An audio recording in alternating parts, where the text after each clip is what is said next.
तो जैसे आपने इतने फील्ड्स बोले, तो कॉमर्स का आजकल एआई का ज़माना है, तो कॉमर्स वालों को भी मतलब कॉमर्स का कैसे एआई से कनेक्शन है, कितना कनेक्शन? तो अभी जैसे इस साल तो आप टॉप की, अभी अब 2027 में फिर जो बच्चे आएंगे जो बोर्ड्स में अपियर होंगे, उनके लिए आप कुछ कहना चाहेंगी, कोई संदेश देना चाहेंगी? तो जैसे कॉमर्स स्ट्रीम आपने लिया, आपने तो सोचा कि नहीं भाई मुझे अपना बिजनेस करना है, अपना सेटअप करना है, तो नॉर्मली लेकिन हाँ ये होता है कॉमर्स स्ट्रीम में अक्सर लोग यही सोचते हैं, मतलब कॉमर्स लिए तो सीए बनेगा, सीएस बनेगा। तो आपके हिसाब से आपने खुद भी तो स्टडी की होगी, और क्या क्या फील्ड्स हैं जो कॉमर्स वाले परस्यू कर सकते हैं? जय हिंद दोस्तों, आपका फिर से स्वागत है मेरे शो पॉडकास्ट विद डॉक्टर चारिमा में। गया की बेटी, बिहार की शान, कौन कहता है इनमें सलाहियत नहीं है, ये चाहे तो किला भी फतह कर दे, बोर्ड एग्जाम्स क्या चीज़ है। दोस्तों 90% सुनकर हमारे छक्के छूट जाते हैं, लेकिन ये है कि 99% से कम में बात नहीं करती।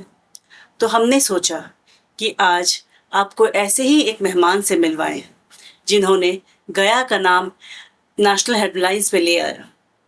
तो आइए स्वागत करते हैं हमारी आज की मेहमान माही कुमारी का, जिन्होंने क्लास 12th बोर्ड एग्जाम में कॉमर्स स्ट्रीम में 99.8% लाकर पूरे बिहार में टॉप किया और नेशनल रैंकिंग में भी अपनी जगह बनाई। आपका बहुत बहुत स्वागत है माही हमारे शो में। मैं तो बहुत प्यारी लग रही हैं और आपको बहुत बहुत शुभकामनाएं कि आपने इतना बड़ा कीर्तिमान स्थापित किया है। अब उसके बारे में क्या कहेंगी? जी, मेरा नाम माही है और मैं गया जिला की निवासी हूँ। मुझे क्लास 12th बोर्ड्स में बाय सीबीएसई 99.8% मार्क्स आए okay. By commerce stream, and all over India में मेरा रैंक 1 है कॉमर्स स्ट्रीम में। ओके। और ओवरऑल AIR 2 है। तो ये क्या कहते हो, आपके परिवार में कौन कौन है? जी, मेरे मम्मी पापा हैं। मेरे पापा का नाम मनोज कुमार है और उनकी एक क्लॉथ शॉप है ढोलकिया गली में। और मेरी माँ है, वो मुक्तासा उनका नाम है, और वो होम मेकर है। और मेरी एक बड़ी दी है जिसने पिछले साल 12 दिया था, उसका नाम मौलिसा है। Oh good. तो जैसे हमने देखा कि आप केवी 1 की से आपने 12th किया है, तो आप शुरू से ही केवी में ही थी या कहीं और से ये किया है? नहीं, मैंने अपनी प्राइमरी एजुकेशन जो है वो मेरे घर के पास एक स्कूल है संत कबीर एकेडमी, वहाँ से किया है। अच्छा। फिर मैंने क्लास 4th से अपने 10th दया प्रकाश सरस्वती विद्या मंदिर से किया है। और मैंने अपने +2 केवी से किया है, प्रियम श्री केंद्रीय विद्यालय नंबर 1 गई। हमारे पास शालिनी राजपूत जी भी आई थी, वो वहाँ की दया प्रकाश सरस्वती की टीचर हैं। वाह, तो उनको तो आप जानती होंगी अच्छे से। तो जनरली बच्चों से बचपन से पूछा जाता है कि आप बड़े होकर क्या बनेंगे, तो एक जनरल सवाल, और बच्चे फट से जवाब डॉक्टर, इंजीनियर। तो आप शुरू से ही इस फील्ड में इंटरेस्टेड थी, या मतलब ये ओवर द टाइम आपके दिमाग में आया? ये ओवर द टाइम आया है। मैंने वैसा कुछ स्टार्टिंग से डिसाइड करके नहीं रखा था। मुझे 10th में लगा कि नहीं, मुझे कॉमर्स फील्ड ज्यादा अच्छा लग रहा है। ओके। इसलिए मैंने ये परस्यू किया। तो जैसे हमने सुना है कि आपकी बड़ी बहन भी लास्ट ईयर की कॉमर्स की टॉपर है, उनके बारे में भी थोड़ा बताइए। और ये मेरी जो दी है उसी के गाइडेंस से मैं आज यहाँ तक पहुंची। मतलब वो एक तरह से आपकी रोल मॉडल भी होंगी। Yes ma'am. उसके 98.8% आए थे और ऑल ओवर इंडिया रैंक उसका 5 था कॉमर्स स्ट्रीम में, और वो बिहार झारखंड टॉप की थी। वाह, मतलब पूरा फैमिली ही जीनियस से भरा पड़ा है। तो अभी जैसे आपने कॉमर्स जो लिया, कॉमर्स में आपको क्या अच्छा लगा और क्या आपने सोच के लिया? वो मुझे साइंस में ऐसा कुछ नहीं, कुछ खराबी था, बट मुझे इंटरेस्ट वहाँ दिखा। मेरे पापा का क्लॉथ शॉप है। हाँ। और वो एक माइंडसेट था मेरा। मेरे पापा बोलते थे सर्विस अलग होता है और अपना स्टार्टअप या फिर अपना बिजनेस अलग होता है। हाँ।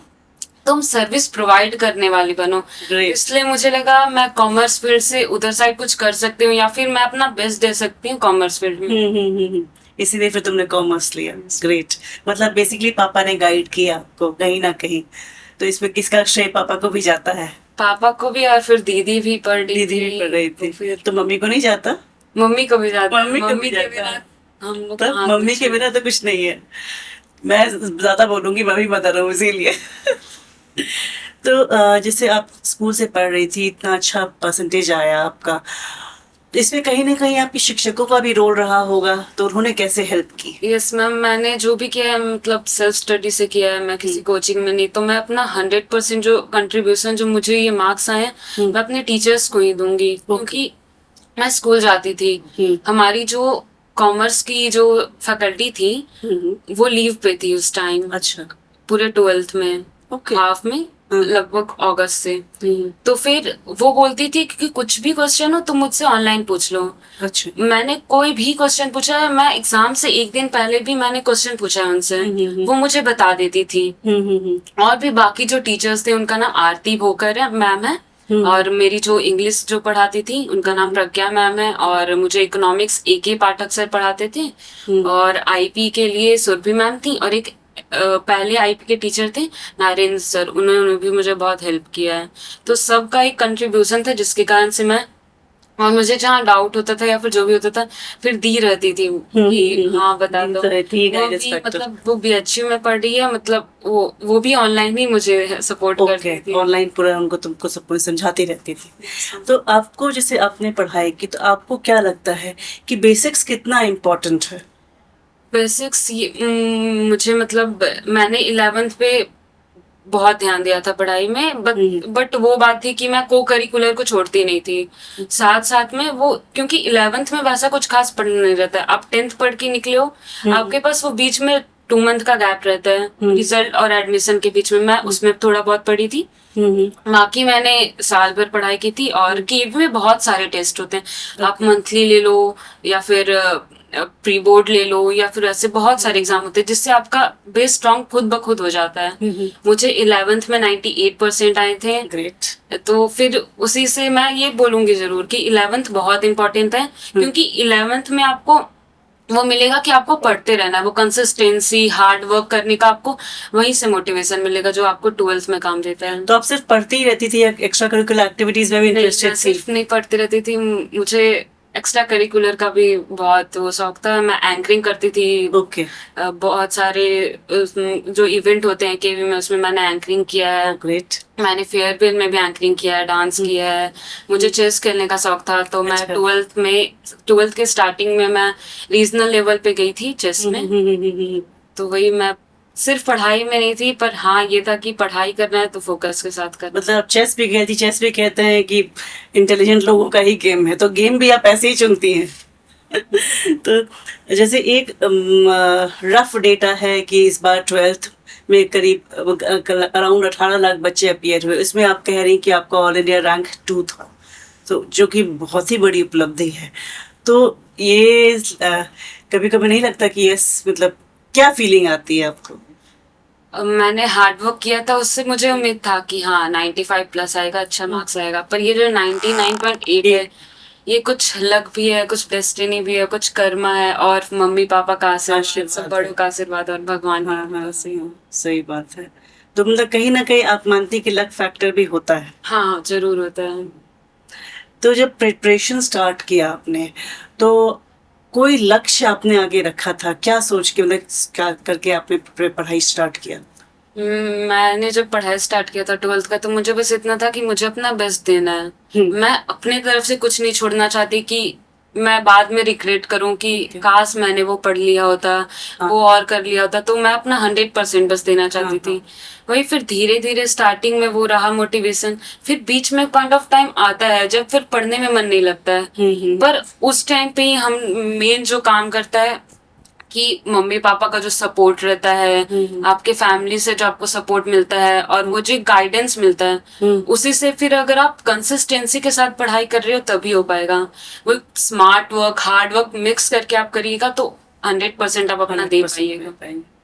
तो वैसे आप आजकल काफ़ी चीज़ें हम लोग ऑनलाइन भी पढ़ते हैं, यूट्यूब पे भी कितने लेक्चर्स होते हैं, तो ये करते करते आप कभी डिस्ट्रैक्ट नहीं हो जाती थी कि छोड़ो यार थोड़ा मैं ये देख लेती हूँ, थोड़ा ऐसा कुछ होता था? मैंने यूट्यूब का भी सपोर्ट लिया है, जैसे कि कुछ टॉपिक नहीं समझ में आया, मैंने टीचर से भी पूछ लिया, तब भी नहीं समझ में आ रहा है, तो फिर मैं यूट्यूब पे भी देखती थी। पर फिर एक वो रहता था ना कि पढ़ना है तो पढ़ना है, वो डिस्ट्रैक्शन सब में आता है। अब तो सोशल मीडिया है तो फिर वो, बहुत ज्यादा पर वो एक टाइम लिमिट होना चाहिए कि आप 10 मिनट देख रहे हो, आप 15 मिनट, वो फिर कब 15 मिनट, आधा घंटा, 1 घंटा, फिर पढ़ने का मन नहीं करेगा। तो उसी को वो लिमिट सेट करके तब हो जाता है। मतलब देखना है, लेकिन आपको अपना खुद कॉन्शियस रहना चाहिए कि नहीं भाई अब बंद। अब बंद। मतलब दूसरा ना पापा मम्मी को बोलने नहीं आना चाहिए कि बंद करो ये हो। तो नॉर्मली कितने घंटे आप पढ़ाई करती है? नॉर्मली कितने घंटे वो मेरा फिक्स नहीं रहता था। बस मैंने बहुत के वो देखे हैं कि मैं 10 घंटे, मैं 12 घंटे, मेरा वैसा कुछ फिक्स नहीं था। बस वो वैरी करता था, पर एक था कि डेली पढ़ना है। 1 घंटा पढ़ो, 4 घंटा पढ़ो, 5 घंटा पढ़ो, पर खुद से पढ़ो और एकाग्र होके पढ़ो। जो तुम पढ़ रही हो वो समझ में आना चाहिए। समझ में आना चाहिए। नहीं समझ में आ रहा है दोबारा पढ़ो। वो फिर ये होता है ना, रिवीजन पे रिवीजन, रिवीजन पे रिवीजन, क्योंकि बहुत ज्यादा लेंदी सिलेबस नहीं है। आप उसे खत्म कर लीजिए, फिर आप रिवाइज करिए, एक बार रिवाइज करिए। मैं कोई 10 बुक नहीं प्रेफर करती थी, एक बुक 10 बार। एक बुक 10 बार मैंने एनसीईआरटी पे ज्यादा फोकस किया था। सब यही कहते हैं कि एनसीईआरटी पे फोकस करना है। क्योंकि मैंने एग्जाम दिया, मैं जो सुबह पढ़ के गई हूँ एनसीईआरटी के लाइन, सेम क्वेश्चन आए हुए हैं। फिर उसके बाद एक कॉन्फिडेंस आता है, अगर आपको कोई क्वेश्चन नहीं भी समझ में आ रहा है तब आप लिख सकते हो, क्योंकि आपको एक कॉन्फिडेंस आ गया, मैंने पढ़ा है, मुझसे हो जाएगा। हो जाएगा, सही बात है। तो जैसे कॉमर्स स्ट्रीम आपने लिया, आपने तो सोचा कि नहीं भाई मुझे अपना बिजनेस करना है, अपना सेटअप करना है। तो नॉर्मली लेकिन हाँ ये होता है कॉमर्स स्ट्रीम में, अक्सर लोग यही सोचते हैं मतलब कॉमर्स लिए तो सीए बनेगा, सीएस बनेगा। तो आपके हिसाब से आपने खुद भी तो स्टडी की होगी, और क्या क्या फील्ड्स हैं जो कॉमर्स वाले परस्यू कर सकते हैं? कॉमर्स में बहुत सारे फील्ड्स है, बस एक वो है कि फेमस कुछ हो जाते हैं। सीए है, सीएस है, सी, वो फिर आपके इंटरेस्ट पे डिपेंड करता है आपको किस फील्ड में जाना है। इकोनॉमिक्स के भी फील्ड में बहुत सारे होते हैं, इकोनॉमिक सर्वे में, स्टैटिस्टिक्स डिपार्टमेंट में। अगर आपको अकाउंट्स अच्छा लगता है तो फिर आप सीए की तरफ जा सकते हो। आपको नहीं थ्योरी में ज्यादा मजा आता है या फिर आपको लॉ के फील्ड में, तो आप सीएस में जा सकते हो। सीएमए है, एसीसीए है, एसीसीए मीन्स आप अब्रॉड, ये सब ये भी बहुत फेमस हो रहे। तो फिर कुछ फिक्स नहीं है। अब बहुत सारे फील्ड में कॉम्पिटिटिव एग्जाम्स की तरफ हो गए हैं, बैंकिंग, ये सब बहुत सारे फील्ड्स हैं। बस वो आपको एक बार डिसाइड करना है मुझे क्या पसंद है। उस एंगल में अगर आप खोजिएगा तो अब तो वाईटी, गूगल, सब कुछ बहुत कुछ अवेलेबल है। मैं भी ज्यादा नहीं जानती हूँ कि इतने सारे फील्ड्स हैं, हजारों में होंगे। मुझे सब नहीं पता। बस आप एक अपना इंटरेस्ट निकालिए, उसके बाद सर्च करिए। अगर आप स्क्रॉल कर या फिर आप वेब सर्च करिएगा तो आपको समझ में आएगा मुझे ये करना है, मुझे ये करना है। आप जितना एक्सप्लोर करिएगा आपको उतना पता चलेगा। एक जैसे पता नहीं आपको उसके बारे में पता है कि नहीं, आजकल यंग जनरेशन को ट्रेडिंग का बड़ा शौक चढ़ा है कि नहीं ट्रेडिंग करेंगे, ट्रेडिंग, उसके बारे में कुछ आइडिया है आपको? थोड़ा बहुत पता है, क्योंकि मैं देखती हूँ सराउंडिंग में तो ट्रेडिंग का ही चल ही रहा है। ट्रेडिंग हो गया, शेयर्स मार्केट हो गए, फ्रीलांसिंग, ये सब बहुत चले हुए हैं। तो फिर वो इंटरेस्ट पे डिपेंड करता है। अब कोई देख रहा है नहीं इसमें पैसा बहुत अच्छा है, मैं स्टार्ट कर दूं, पर आपको कुछ पता नहीं है उसके बारे में, आपको नहीं मन लगता है। एक हो जाता है ना कि आपको अगर कुछ चीज पसंद है तो आप उसमें 100% दीजिएगा, नहीं पसंद है तो फिर एक बार उसको फिर स्विच करिएगा, किसी दूसरे फील्ड में जाइएगा। तो फिर पहले आप डिसाइड कर लीजिए। मतलब बहुत सारे स्टूडेंट्स भी ये सब में लगते हैं, तो फिर वो अच्छा है कि आप कुछ खुद से कुछ करना चाहते हो, सेल्फ इंडिपेंडेंट बनना चाहते हो।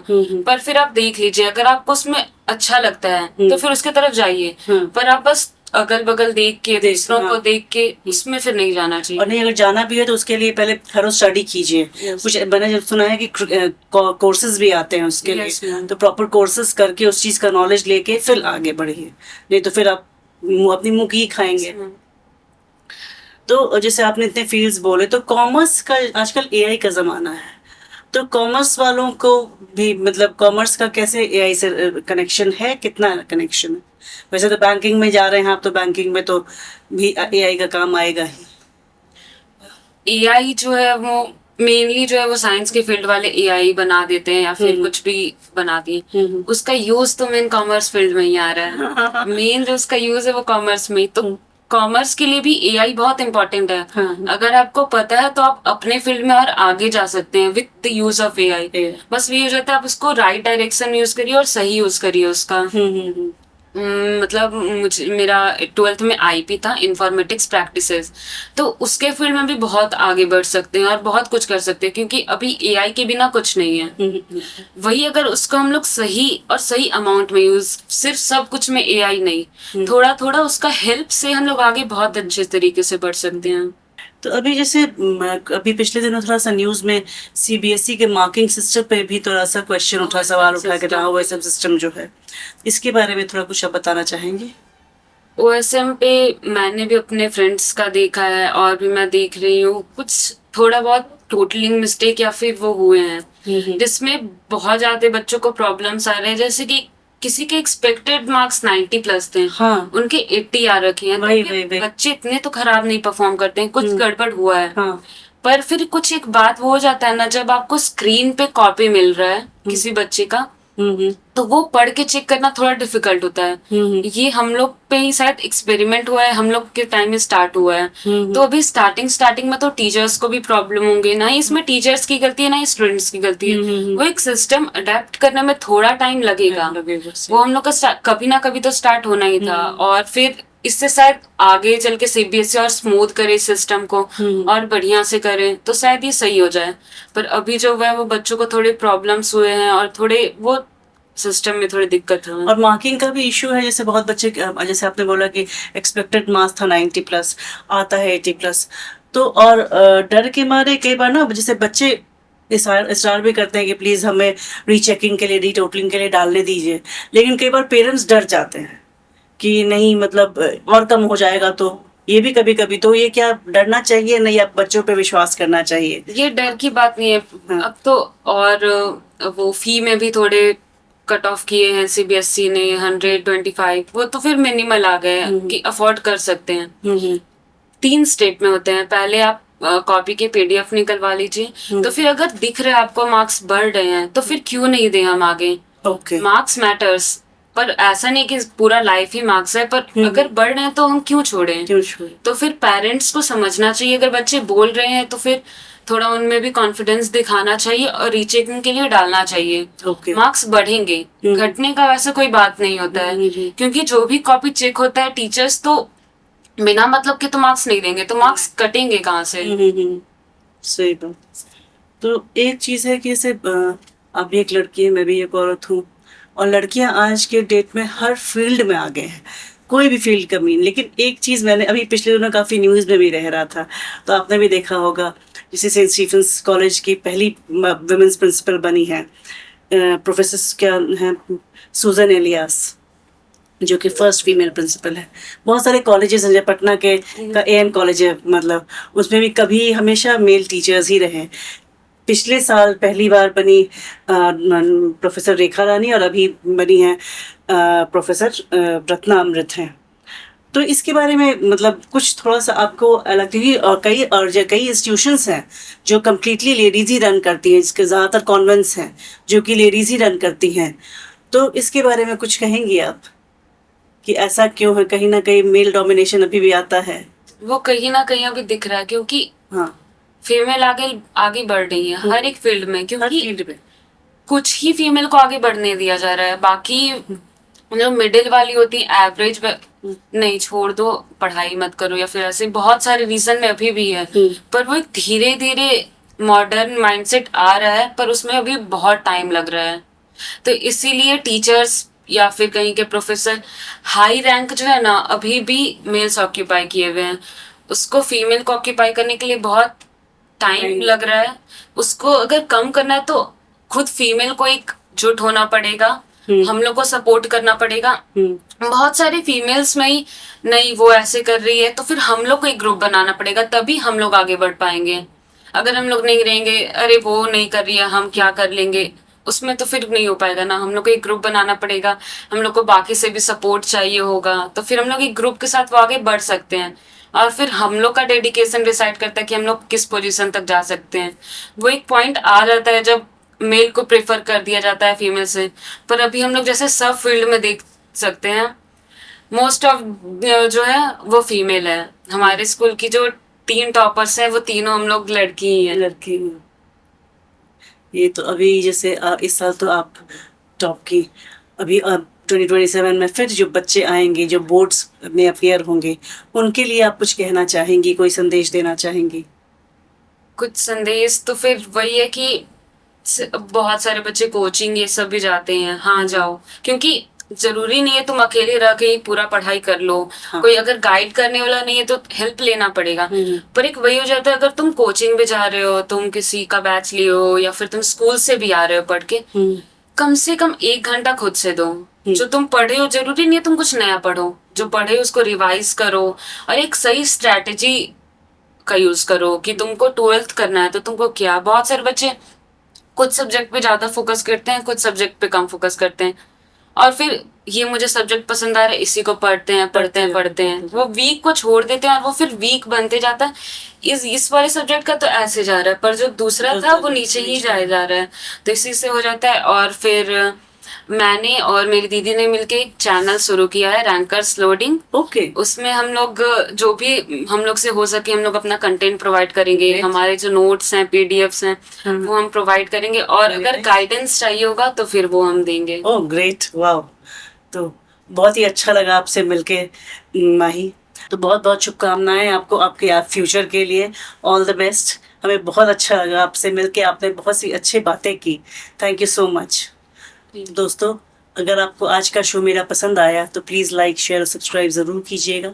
धन्यवाद। जय हिंद।